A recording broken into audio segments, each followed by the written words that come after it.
Hey everyone! If you're a seller on the government e-marketplace, or GeM, and you feel like you're constantly chasing payments, then you are in exactly the right place. Today, we're going to take the official government SOP on payment escalation and break it down into a simple, step-by-step playbook that you can actually use. Let's get right into it.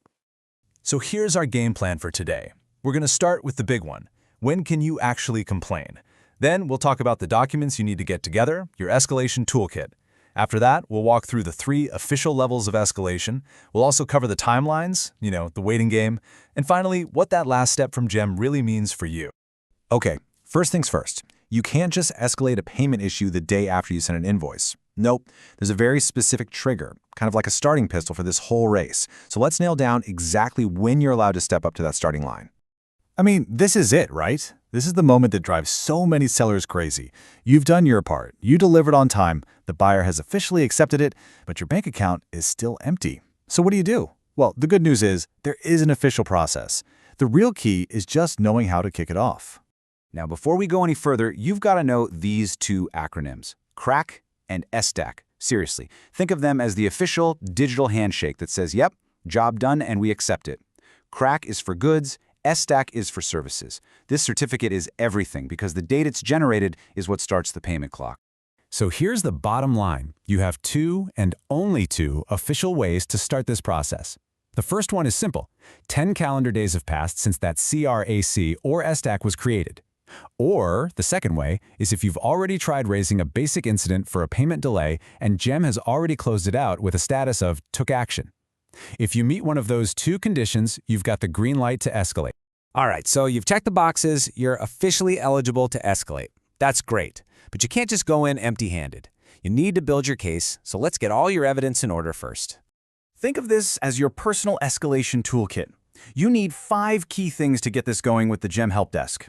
You're going to need a copy of the contract, that all-important CRAC or SDAC certificate, your invoice, and, if it applies, a screenshot showing that took action status on your previous incident. And, of course, any other proof you have. Get these organized, and you're ready to go. Okay, your documents are ready. Now we can officially start the process. The government's procedure lays out a really clear 3-level escalation ladder. Your case is going to start at the bottom, and if it's not resolved, it'll work its way up. And these are the 3 rungs on that ladder. It starts with GeM's own internal payment team. If that doesn't work, it goes up to a nodal officer in the buyer's actual ministry or state. And finally, if you're still waiting, it lands on the desk of the chief buyer officer at GeM. Each step you see carries a little more weight. Okay, level 1. As soon as you submit your documents, the GeM payment monitoring team takes over. Their job is to get in touch with the buyer directly and basically ask, hey, what's the holdup on this payment? Now, your job here is simple. You wait. You have to give the buyer 4 calendar days to respond before anything else happens. Now, if those 4 days go by and nothing, your case automatically gets bumped up to level 2. At this point, a nodal officer, someone who works for the buyer's specific department, gets involved. They escalate it internally. But here's the thing, the waiting period gets longer. Now you have to wait 7 more calendar days.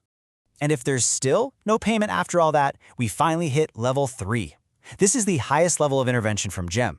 Their chief buyer officer will issue what's called a Demi-Official letter, or a DO letter, directly to the buyer. But, and this is super important, notice what happens next.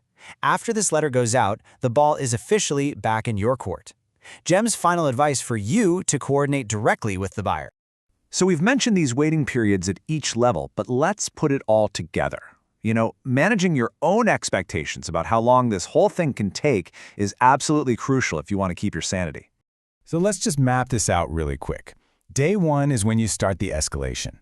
After 4 days, the level 1 period is over. Then you add another 7 days for level 2, and that brings you to a total of 11 days. So you're looking at a minimum of 11 calendar days of just waiting for GeM to get through the first 2 stages of their own process. So what about that final step, that Demi-Official letter? It definitely sounds important, and it is. But it is critical that you understand what it does, and, more importantly, what it doesn't do.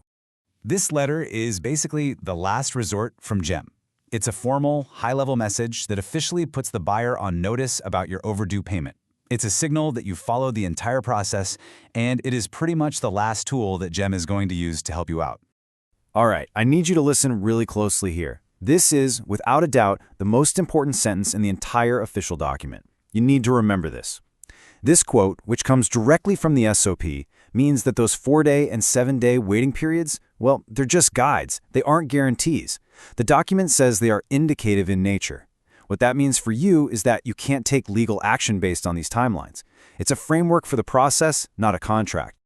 So there you have it, the official process, broken down into an actual playbook. Now you know when to act, what documents you need, and the exact steps the system is supposed to take. The path might require a bit of patience, for sure, but at least it is a path. The only question is, are you ready to walk it?